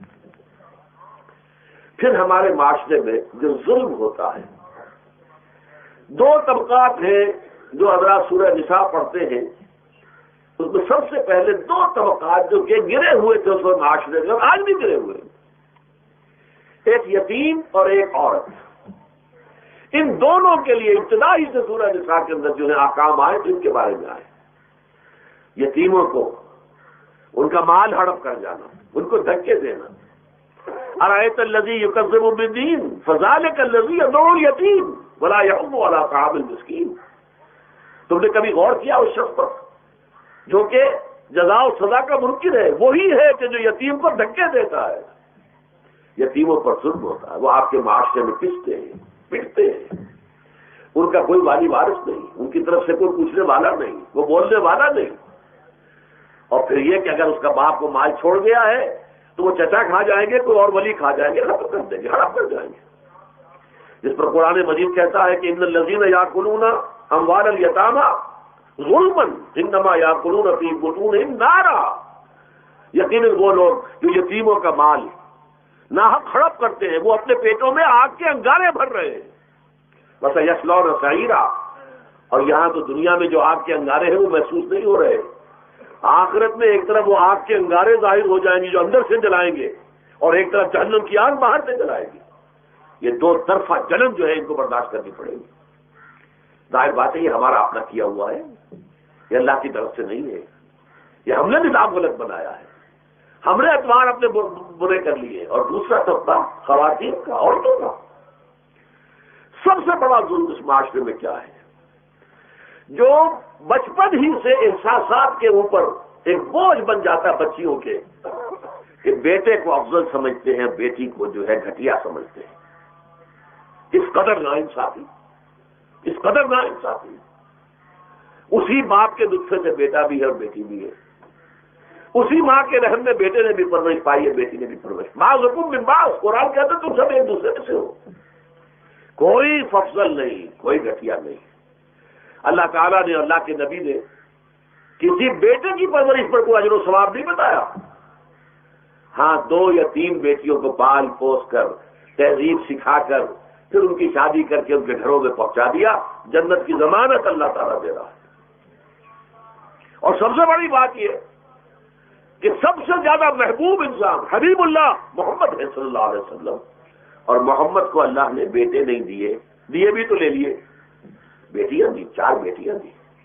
اور کتنی محبت کرتے تھے محمد صلی اللہ علیہ وسلم کی بیٹیوں سے، خاص طور پر حضرت فاطمہ سے. وہ تو آپ سیرت میں پڑھیے کتنی محبت، کس قدر محبت. سب سے چھوٹی بھی شادی سے. بہرحال پہلی بات تو یہ بچپن ہی سے وہ دعویٰ پڑھنا شروع ہو جاتا ہے بچیوں کے ذہنوں پر کہ ہم کو گھٹیا ہیں، ہمارے بھائی بڑیاں ہیں، ہمارے والدین جو ہیں ان سے زیادہ محبت کرتے ہیں، ہم سے نہیں کرتے. پھر شادی میں اکثر و بیشتر لڑکیوں کی مرضی کا کوئی خیال نہیں کیا جاتا. یہ ظلم ہے جو ہم کر رہے ہیں. لڑکی کی مرضی کے بغیر، اس کے اذن کے بغیر، اس کی اجازت کے بغیر کوئی شادی نہیں ہو سکتی. زبردستی وہ بھیڑ بکریاں نہیں ہے کہ اس کے ہاتھ چاہا آپ نے بیچ دیا. معاذ اللہ ثم معاذ اللہ ثم معاذ اللہ. یہ ضرور ہے کنواری بیٹی ہے تو اس سے صرف آپ نے پوچھا اور وہ خاموش رہی، بس یہ بھی کافی ہے. البتہ یہ کہ اگر کوئی سیبہ ہے جس سے پہلے نکاح ہو گیا تھا، بیوہ ہو گئی، یا پہلے شادی تھی، ایک کھولا لے لی، طلاق لے لی، یا طلاق ہو گئی، اس کو تو کہنا پڑے گا کہ ہاں مجھے کوئی اعتراض نہیں ہے اگر میری فلاں شخص سے شادی کر دی جائے، اس کے بغیر نکاح ہو نہیں سکتا. پھر ان سب کے اوپر سب سے بڑا ظلم، یہ تو اللہ تعالیٰ آپ کو توفیق دے تو دوسرا رکوع سورہ نساء کا پڑھے. کتنی تاکید کے ساتھ احکام آئے ہیں وراثت کے. وراثت مما قل منہ او کثر، چاہے زیادہ مال کسی نے چھوڑا ہو چاہے تھوڑا سا چھوڑا ہو، لیکن وراثت کے احکام جو ہے ان کو نافذ کرنا ہوگا. نصیبا مفروضا، یہ اللہ کی طرف سے حصے ہیں جو مقرر کر دیے گئے ہیں. لیکن ہمارے معاشرے میں کون ہے جو بیٹیوں کو دینے کو تیار ہو اور بہنوں کو دینے کو تیار ہو؟ مجھے تو حیرت ہوئی تھی، مالا کنڈ میں آپ کو معلوم ہوگا ایک دفعہ بڑی تحریک چلی تھی شریعت کے دفاع کی. مولوی صوفی محمد صاحب بڑے نیک آدمی ہیں، بہت، اس میں کوئی شک نہیں. 80,000 کا مجمع لے کر، جلوس لے کر وہ چل پڑے تھے اسلام آباد کی طرف. جیسے ابھی اکرم آوان صاحب نے دھمکی دی تھی کہ 3 لاکھ میرے پاس ہیں، لیکن وہ 3 لاکھ میں سے وہ تو ان کے ہاں جمع جو ہوئے 5 سے 6,000 آدمی جمع ہوا تھا کوئی. لیکن یہ تو 80,000 کو مالا کنڈ سے لے کر اور دریا اٹک تک تو پہنچ گیا تھا. اللہ کا بندہ 80,000 کا سامنا وہاں روکا گیا. لیکن ان سے بھی جب میں نے جا کر بات کی کہ مولانا شریعت آپ نافذ کروانا چاہتے ہیں، لیکن کیا آپ بچیوں کو بھی وراثت کا حق دینے کو تیار ہیں؟ کیا نہیں، یہ تو رواج کا معاملہ ہے. میں نے کہا لا حول ولا قوت الا باللہ. اگر یہ رواج کا معاملہ ہے تو باقی چیزیں بھی رواج کی ہے. تو شریعت بدل چکی ہے، اب شریعت کا رواج نہیں رہا، ساری شریعت چھوڑ دی آپ. لیکن ان کی نیکی کی بات ہے یہ کہ پہلے توجہ کبھی ان کی ادب نہیں ہوئی، لیکن میری یہ بات جو ہے ان کو لگ گئی ان کے دل کو. اگلی مرتبہ جب ان سے ملنے گیا تو انہوں نے کہا کہ اب میں نے بیعت لینی شروع کی ہے لوگوں سے کہ وہ اپنی بیٹیوں کو بھی حق دیں گے، وراثت کے اندر تقسیم کر کے دیں گے حصہ. لیکن یہ کہ اس وقت تک انہوں نے کہا تھا ابھی کل 28 آدمیوں نے بیعت کی ہے. وہ 80,000 سے بیعت یہ لینی آسان کام نہیں ہے. 80,000 کو جوش دلا کر شریعت کے نام پر لا کر ٹکرا دینا یہ آسان کام ہے. لیکن 80,000 سے یہ بیعت لینا کہ پورے شریعت پر عمل کریں گے، یہ بہت مشکل ہے۔ یہی تو وجہ ہے ہمارا قافلہ اگر سست گام ہے تو کیوں ہے؟ ہم یہ کہتے ہیں کہ پہلے میدان میں آنے سے پہلے اپنی ذات پر، اپنے گھر میں دین نافذ کرو، پھر باہر نکلو، اپنی معاش اور اپنی معاشرت پر اسلامی شریعت نافذ کرو، پھر باہر آ کر اسلام کا نعرہ لگانے کا تمہیں حق پہنچتا ہے، ورنہ نہیں۔ اگر تمہاری اپنی ذات پر دین نافذ نہیں، چہرے پر 12 بجے ہوئے ہو، اللہ تعالیٰ کی نبی کی سنت کا کہیں آثار دور دور تک نظر نہ آ رہے ہو، روزانہ پھاوڑا چلا رہا ہو آدمی نبی کی سنت کے اوپر شیو کر رہا ہو، اور پھر وہ کہے میں اسلام چاہتا ہوں، بھائی اللہ کے بندے پہلے ذرا یہ کمی پوری کر لے۔ اور اگر تیرے کاروبار میں کوئی حرام شے ہے، تیری معاش میں کوئی حرام شے ہے، کوئی سودی معاملہ کیا اور ختم کر اس کو، اللہ کے بندے بینک کی سروس کر رہا ہے چھوڑ اس کو۔ اگر یہ کام کر لو، بے پردگی اختیار کی ہوئی ہے، اللہ نے تو پردہ سکھایا ہے، اللہ کے نبی نے پردہ سکھایا ہے، شریعت اسلامی نے پردہ رکھا ہے، مردوں اور عورتوں کا اختلاط پسند نہیں ہے، اس پر عمل کرو، پھر آنا میدان میں، پھر دوسروں کی غلطی جو ہے بتانا اس کو کہ یہ تم غلط کر رہے ہو، مشرف تم یہ کر رہے ہو غلط کر رہے ہو، فلاں تم یہ کر رہے ہو غلط کر رہے ہو، نواز شریف تم یہ کر رہے ہو غلط کر رہے ہو۔ لیکن یہ ہے کہ اس سے پہلے اپنے اوپر، اس لیے میں نے آپ کو بتا دیا وہ واقعہ جو انہوں نے بتایا، بعد میں اور بھی آگے ہوں گے انشاءاللہ، مجھے امید ہے۔ لیکن جب میں ملا تھا تو انہوں نے کہا تھا ابھی صرف 28 آدمیوں نے بیعت کی ہے۔ بہرحال عورتوں کا ایک حق ہے جو حضور نے بیان فرمایا اور قرآن مجید نے بیان کیا، عاشروہن بالمعروف، عورت کا اکرام ہو، بیٹی کی حیثیت سے بھی، بہن کی حیثیت سے بھی، بیوی کی حیثیت سے بھی، اور ماں کی حیثیت سے تو سمجھو کہ جنت جو ہے وہ ماں کے قدموں تلے ہے، الجنت تحت اقدام الامہات، فرمان ہے محمد رسول اللہ صلی اللہ علیہ وسلم کا۔ لہذا اکرام، عورت کا اکرام، عورت کی عزت، بیٹی کی حیثیت سے بھی، بہن کی حیثیت سے بھی، بیوی کی حیثیت سے بھی، اور ماں کی حیثیت سے بھی۔ عاشروہن بالمعروف، اپنی بیویوں کے ساتھ رہو بڑے طریقے پر، نیک طریقے پر، اچھے طریقے پر۔ حضور نے یہاں تک فرمایا خیارکم لأہلیکم وانا خیرکم لأہلی۔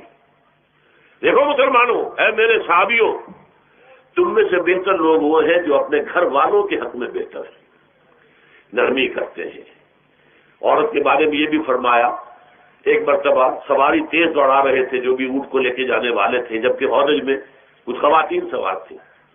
حضور نے فرمایا دیکھو نہ یہ نگینے ہیں جو سوار ہیں، ان کو زیادہ دھکے نہ لگواؤ تیز اونٹ چلا کر، ان کے ساتھ نرمی ہو، ان کے ساتھ نیکی کی جائے، ان کے احساسات کا خیال رکھا جائے، ان کے ساتھ زیادتی نہ ہو، مار پیٹ کا کیا سوال، معاذ اللہ سن معاذ اللہ۔ ان کے ساتھ جو ہے عاشروہن بالمعروف، بھلے طریقے پر گزارا کرو۔ یہاں تک فرمایا ہو سکتا ہے کہ کسی وجہ سے تمہاری بیوی جو ہے تمہاری نگاہوں سے گر جائے، اب آپ کے دل میں اتنی محبت نہیں رہی، لیکن اللہ فرماتا ہے دیکھو ہو سکتا ہے کہ اس میں کوئی پہلو ایسا ہو، تلاش کرو، کوئی پہلو ایسا ہو بہتری کا کہ جس کی وجہ سے تلاش کر کے اس کو اپنی نگاہوں میں مرکوز کر لو، تاکہ اس کے تمہارے دل میں اس کے لیے محبت دوبارہ اثر ہو، اس پہلو کی وجہ سے جو تمہاری نگاہ سے اوجھل تھا۔ وہ اچھائی اس میں ہے، سیرت کی اچھائی ہے، صورت بہت اچھی نہیں ہے، اللہ نے سیرت اچھی دے دی ہے، جو کچھ دیا، جو اچھائی ہے، جو بھلائی ہے، اس کو تلاش کرو اور نگاہ کو وہاں پر جماؤ تاکہ تم ان کے ساتھ اچھا سلوک کر سکو۔ اس سے آگے آئیے، معاشی میدان ہے سب سے زیادہ سخت اور سب سے زیادہ کٹھن اور سب سے زیادہ ظالمانہ نظام۔ اس میں سب سے بڑا ظلم جو ہمارے پاکستان میں ہے وہ یہ زمینداری، غیر حاضر زمینداری، اور یہ جاگیرداری۔ محنت کرے کسان مزدور ہاری، عیش کرے جاگیردار زمیندار، یہ اس سے بڑا ظلم اور کوئی نہیں ہو سکتا۔ اور چونکہ ہماری معیشت بنیادی طور پر زرعی معیشت ہے، ہمارا تو زیادہ تر جو آبادی کا طبقہ ہے وہ کاشتکار ہے، لہذا سب سے بڑا ظلم جو ہو رہا ہے وہ در حقیقت یہ زمینداری، غیر حاضر زمینداری اور جاگیرداری۔ اب اس میں سمجھ لیجئے اس بات کو اچھی طرح، کتنا بڑا ظلم ہے۔ ایک شخص خود شہر میں رہ رہا لاہور میں، ساری سہولتیں اسے حاصل ہیں، کتنی سہولت ہوتی ہے، ٹوٹی کھولی اور پانی آ رہا. دیہات میں جا کے بیچارے کاشتکار کو وہاں ہو سکتا ہے کہیں سے دور سے پانی کھینچ کر لانا پڑتا ہو کسی کنویں سے. کہاں اسے یہ سہولت ہے کہ ٹوٹی کا کان مروڑا اور پانی حاضر. کہاں یہ سہولت ہے کہ بجلی کا بٹن اوپر سے نیچے کیا اور بخار روشن ہو گیا. یہ ساری سہولتیں بھی لے رہا ہے اور وہ تنخواہ بھی لے رہا ہے کوئی یا کوئی کاروبار بھی کر رہا ہے. اور ایک زمین اس کے پاس ہے فلاں ضلع میں میرا رقبہ ہے. اس رقبے پر جو کاشت کر رہا ہے آ کر اس کی کمائی میں سے اس کی فصل میں سے آدھا بٹا کر لے جاتا ہے. کیا حق پہنچتا ہے اسے؟ یہ مزارعت جو ہمارے ہاں جس کو جائز قرار دے دیا گیا، یہ دور ملوکیت میں جائز قرار دیا گیا. بادشاہت جو ہے وہ چلتی تھی جیسے آپ نے کن کھجورا دیکھا ہے، اس کی بہت سی ٹانگیں ہوتی ہیں. کن کھجورے کی کتنے پاؤں ہوتے ہیں؟ سینکڑوں. ایسے بادشاہوں کے یہ پاؤں ہوتے تھے. جاگیردار 3000 منصبدار، 5000 منصبدار، 20,000 منصبدار، 30,000 منصبدار، یہ جاگیردار. بڑے بڑے علاقے ان کے پاس ہیں. اب ظاہر بات ہے کہ وہ خود تو کاشت نہیں کر سکتے نا، انہیں تو مزارے چاہیے. لہذا مزارعت کے جائز ہونے کا فتویٰ دیا گیا. جب اسلام میں بادشاہت آ گئی، ملوکیت آ گئی اور جاگیرداری آ گئی، جو ملوکیت کے پاؤں ہے وہ کنسرے کی طرح، کل کھجورے کی طرح اس کے پاؤں ہے، تو وہ تو جاگیردار ہے. یہ ہے جس کی وجہ سے امام ابو حنیفہ نے کہا مزارعت حرام ہے. جس کی زمین ہے وہ کاشت کرے. یا حضور کی حدیث ہے کہ چاہے اپنے بھائی کو دے دے تو ایک دانہ لینے کا حقدار نہیں. اگر تو تمہارا کوئی اور ذریعہ معاش نہیں ہے تو ٹھیک ہے، جاؤ کاشت کرو. تمہارا کوئی اور ذریعہ معاش ہے، تمہارا کاروبار ہے، تمہاری دکان چل رہی ہے، تم ملازمت میں ہو، تمہیں تنخواہیں مل رہی ہے، تمہارا پروویڈنٹ فنڈ بھی جمع ہو رہا ہے، تمہیں تو تمہارے ریٹائرمنٹ کے بعد وہ پینشن بھی مل جائے گی، اور اس کے ساتھ ساتھ تم نے یہ ظلم کروا رکھا ہوا. زمین اگر ہے یا تو جاؤ کاشت کرو، ورنہ یہ کہ اس زمین کو دے دو اپنے کسی بھائی کو. ملکیت تمہاری رہے گی، کاشت وہ کرے گا تو جو فصل ہوگی اس کی برداشت بھی وہی کرے گا، وہی لے کر جائے گا. یہ فتویٰ ہے امام اعظم امام ابو حنیفہ رحمۃ اللہ علیہ کا.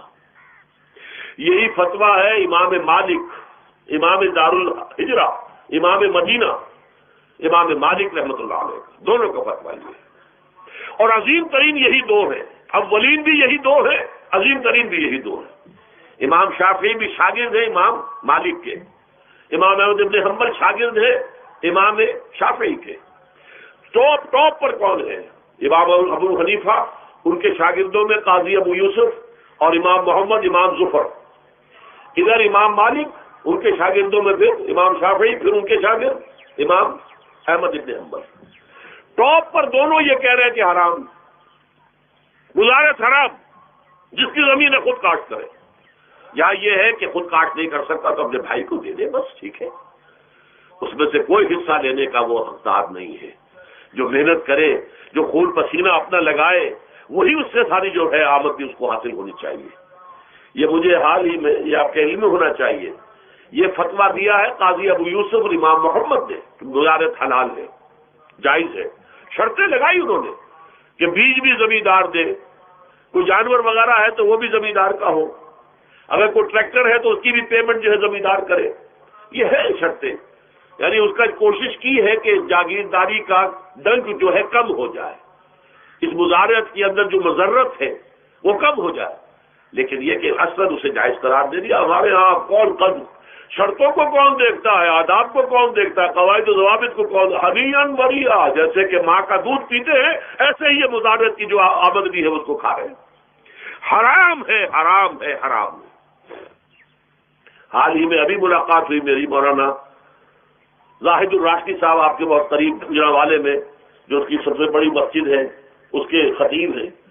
انہوں نے بتایا ملا علی قاری نے بھی یہ لکھا، جو بہت بعد کے حنفی جو ہے وہ فقیہ ہے، کہ دلائل تو وہی ہیں جو امام ابو حنیفہ نے دیے ہیں، دلائل تو ان کے ساتھ ہے، لیکن مصلحت ہے جو جس کے تحت یہ فتویٰ دیا گیا. یہاں تک کہ مولانا شبیر احمد عثمانی کے ساتھ دستے راست سمجھ لیجئے، ظفر احمد عثمانی رحمۃ اللہ علیہما، انہوں نے بھی یہ لکھا ہے کہ دلائل تو امام صاحب کی رائے کے حق میں جاتے ہیں، لیکن یہ کہ ہمارے ہاں تقلید کا ایسا ایک قلادہ گردنوں میں ڈال دیا گیا ہے، کیونکہ ہمارے بزرگوں نے فتویٰ دے دیا، قاضی ابو یوسف نے امام اور قاضی اور امام محمد نے، لہذا فتویٰ تو اسی پر چلے گا۔ میں نے ان سے بات کی ان کا ڈٹ کر، میں نے کہا میدان میں آئیے، نہ کام کیجیے، جب تک یہ مزارعت ختم نہیں ہوتی ہے، جب تک جاگیرداری اور زمینداری ختم نہیں ہوتی ہے، اس ملک میں کوئی سیاست صحیح آ ہی نہیں سکتی۔ یہ سیاست تو وڈیروں کا، جاگیرداروں کا، بڑے بڑے زمینداروں کا کھیل ہے۔ یہ آپ نے پتہ نہیں نام سنا ہے کہ یہ میوزیکل چیئرز گیم، یہ ہوتا ہے ان کا کھیلنے والوں کا، بہت زیادہ دولت والے جو ہے ان کا کھیل ہے۔ ان کو کام تو کوئی کرنا نہیں ہوتا، جاگیردار ہے، اسے کو کام کرنا۔ وہ بیٹھ کر ایک کلب بنا رکھی ہے، یہ پارلیمنٹ کیا کلب ہے، وہاں بیٹھ کے وہ اپنا وقت گزاری کرتے ہیں۔ یہ پوائنٹ آف آرڈر آ گیا ہے، اور یہ جو ہے ہماری حقوق جو ہے پریولیج موشن آ گئی ہے، وہ کرتے نہیں گفتگو بیٹھ کر۔ تو یہ جان لیجئے کہ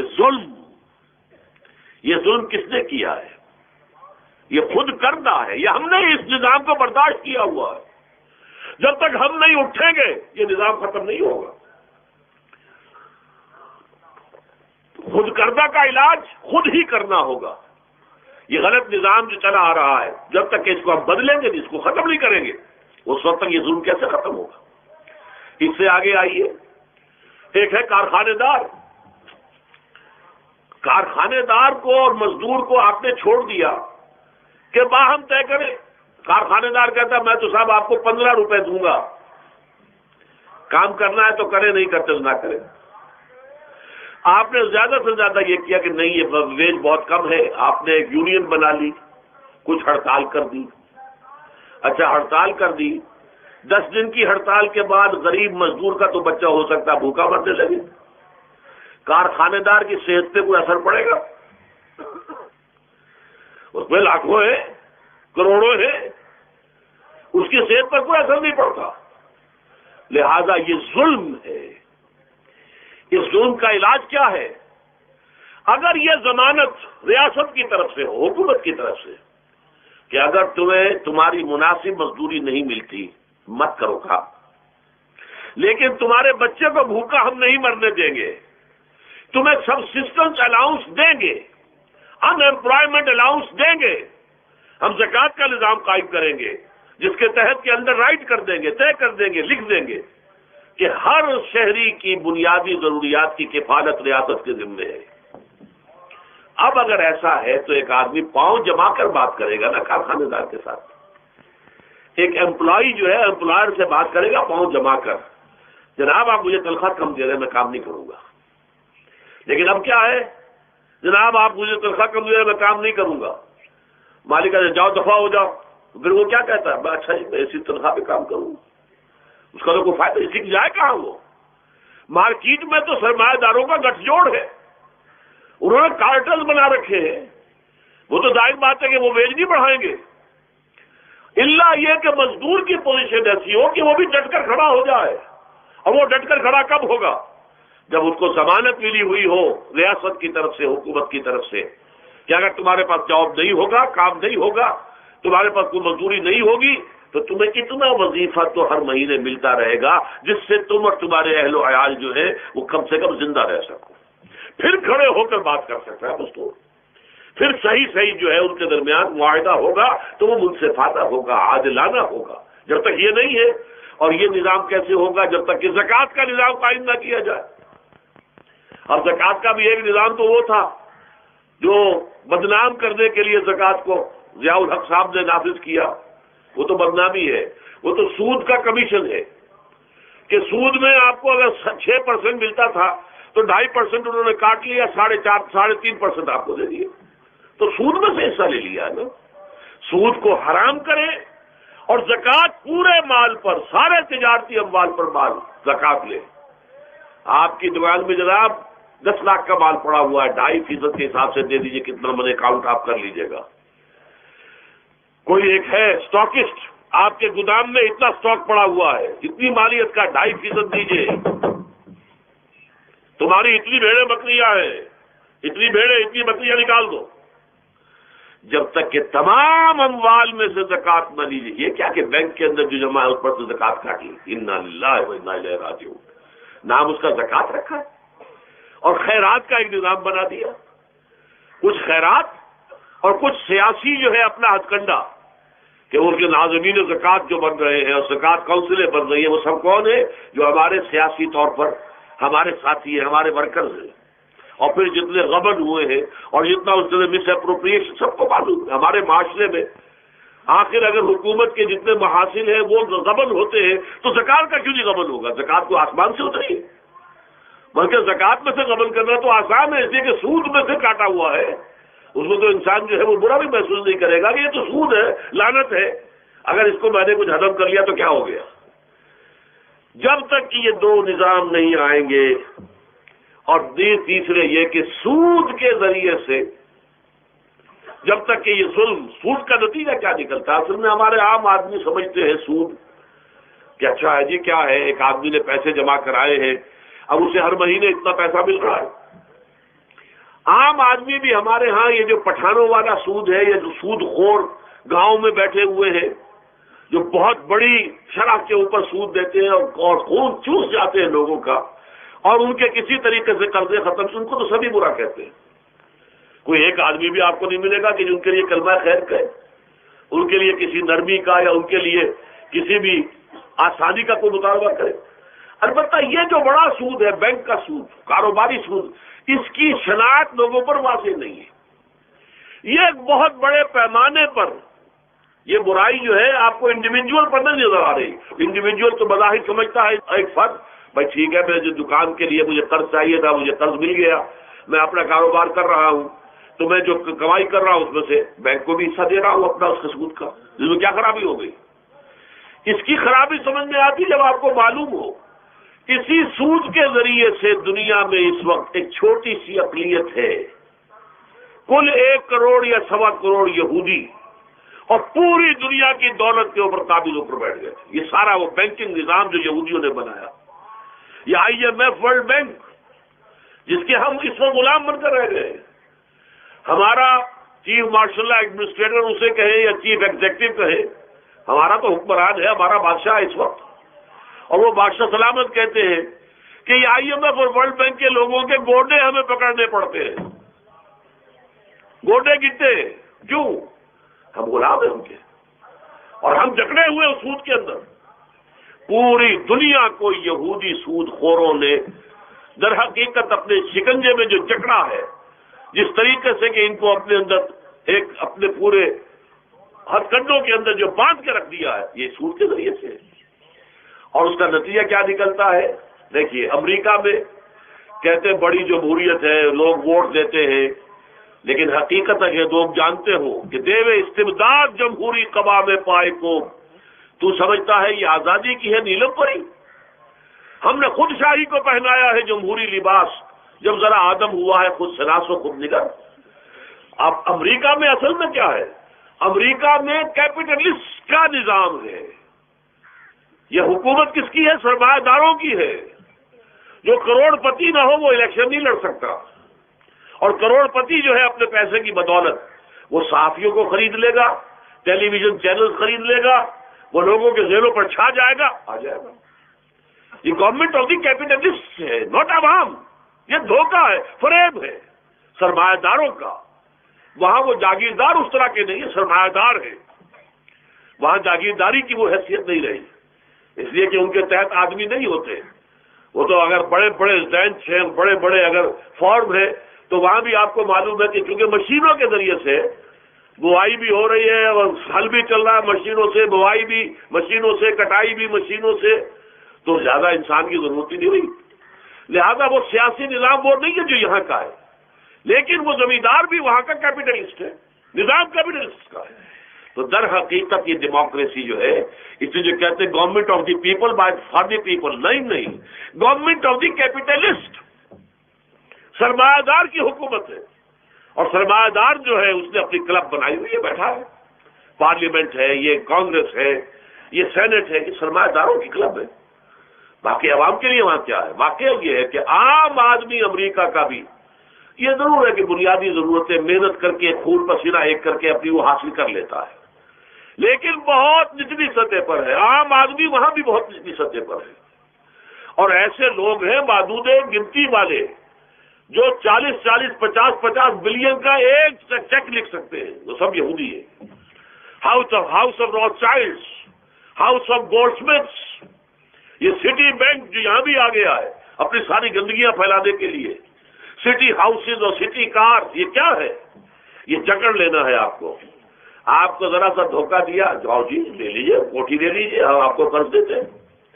آپ پھول گئے، اتنی بڑی کوٹھی کا میں مالک ہو گیا۔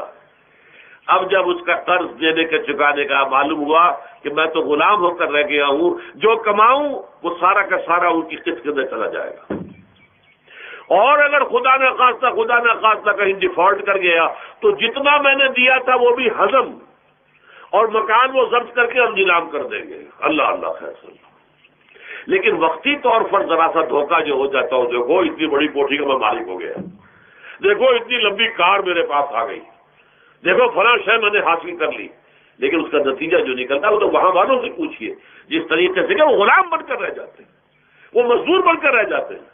جیسے بھٹوں میں آپ نے دیکھا ہے، بھٹوں میں جو مزدور ہوتے ہیں وہ بکے ہوئے ہوتے ہیں، وہ غلاموں کی طرح ہوتے ہیں، ان کو بلکہ لوگ ایک دوسرے سے خرید کر لے کر جاتے ہیں۔ ایک بھٹے والا آتا ہے اور دوسرے بھٹے کی جو غلام ہے ان کو وہ وہاں کی پیمنٹ کر کے اور لے جاتا ہے، وہ بالکل ان کے سرس کی طرح ہے، ان کے غلاموں کی طرح۔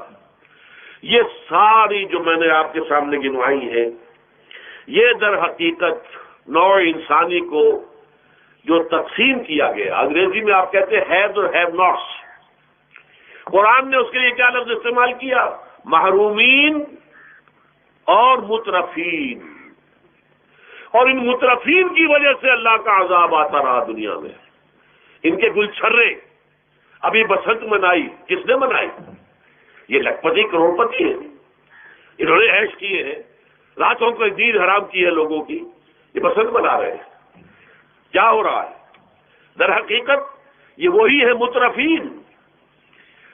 سورہ بنی اسرائیل میں فرمایا جب ہم یہ فیصلہ کر لیتے وَإِذَا أَرَدْنَا أَن نُهْلِكَ قَرْيَةً أَمَرْنَا مُتْرَفِيهَا فَفَسَقُوا فِيهَا فَحَقَّ عَلَيْهَا الْقَوْلُ فَدَمَّرْنَاهَا تَدْمِيرًا۔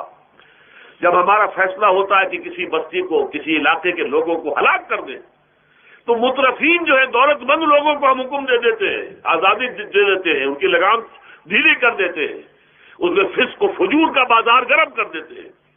اور جب پورا فسق و فجور کا بازار گرم ہو جاتا ہے، اچانک ہماری پکڑ آتی ہے، دمرناہا تدمیرا، ہم اس کو پٹخ کر رکھ دیتے ہیں، ٹکڑے ٹکڑے کر دیتے ہیں۔ یہ مترفین، اور دوسری طرف محرومین، اسی طریقے سے مستضعفین اور مستکبرین۔ ایک طرف مستکبرین ہے، ہاٹی پیپل، جو کہ پارلیمنٹ میں جاتے ہیں، جو جاتے ہیں سینٹ کے اندر بیٹھتے ہیں، جن کا ایک طبقہ ہے، وہ ایک علیحدہ ہی ہے، ان کی سوسائٹی علیحدہ ہے، ان کے تہوار علیحدہ ہے۔ نیو ایئرز نائٹ پر جو کچھ یہ کرتے ہیں بدماشیاں، اس کا ذرا سا آپ کو اندازہ بہرحال دیہات کے رہنے والوں کو نہیں ہے۔ لاہور اور کراچی کے لوگوں سے پوچھیے کیا ہوتا ہے، اسلام آباد کے لوگوں سے پوچھیے، پشاور اور کوئٹہ کے لوگوں سے پوچھیے، یہ سب در حقیقت مستضعفین ایک طرف، مستکبرین دوسری طرف، محرومین ایک طرف اور مترفین ایک طرف، یہ سوسائٹی کو تقسیم کر کے، اور پھر تقسیم کرو اور راج کرو، ڈیوائڈ اینڈ رول۔ یہ آپس میں ٹکرائیں گے، آپس میں لڑیں گے، تو ان سب کے اوپر حکومت کرو۔ اب ظاہر بات ہے کہ اس کا علاج میں نے عرض کیا تھا نا کہ پہلے قسم کے دکھ تو وہ ہیں جو من جانب اللہ آتے ہیں، اس کا تو سوائے برداشت کے کوئی مادہ نہیں، کوئی اس کا اور ہمارے پاس چارہ نہیں۔ لیکن برداشت کا حوصلہ بڑھانے کے لیے وہ ساری باتیں ایمان کے ذریعے سے ہمیں ملتی ہیں۔ لیکن یہ جو خود کردہ ہے، اپنے غلط نظام کی وجہ سے یہ دکھ ہم نے پھیلا رکھا ہے، جو محرومی پھیلا رکھی ہے، جو بھوک پھیلا رکھی ہے، جو لوگوں پر ظلم کا جو ہے بازار گرم ہو رہا ہے، چاہے وہ سماجی سطح پر ہے، گھروں میں ہے، چاہے بازاروں میں ہے، چاہے مارکیٹوں میں ہے، چاہے کھیتوں میں ہے، چاہے کارخانوں میں ہے، یہ سب ہمارے غلط نظام کا نتیجہ ہے، یہ اللہ کی طرف سے نہیں ہے۔ وما اصابکم من مصیبت فبما کسبت ایدیکم، یہ تمہارے اپنے ہاتھوں کی کمائی ہے، تمہارے اپنے ہاتھوں کے کرتوت ہے، تم نے غلط نظام کو قبول کیا ہوا ہے۔ اب اس کا علاج کیا ہوگا؟ اب علاج ایسے ہوگا جد و جہد کے ذریعے سے اس نظام کو ختم کیا جائے، اللہ کے دیے ہوئے نظام کو قائم کیا جائے۔ لیکن یہ میری اس وقت کی گفتگو کا موضوع نہیں ہے، یہ میرے اس 3 روزہ اجتماع میں جو آخری تقریر ہوگی امت مسلمہ کے لیے سہ نکاتی لائے عمل، پرسوں انشاءاللہ تعالی 11 بجے، گویا کہ میرا یہ ابتدائی خطاب ہے اس اجتماع کے لیے، اور وہ میرا اختتامی خطاب ہوگا۔ اتوار ہے، چھٹی ہے، جو حضرات بھی آس پاس سے آئے ہیں ان کے لیے سہولت ہے، وہ ضرور آئیں، تشریف لائیں، اس لیے کہ یہ تو میں نے آپ کے سامنے بیماری کا بیان کر دیا ہے، علاج کیا ہے انشاءاللہ اس کے بارے میں گفتگو جو ہے وہ پرسوں ہوگی 11 بجے دن۔ اقول قولی ھذا واستغفر اللہ لی ولکم ولسائر المسلمین والمسلمات۔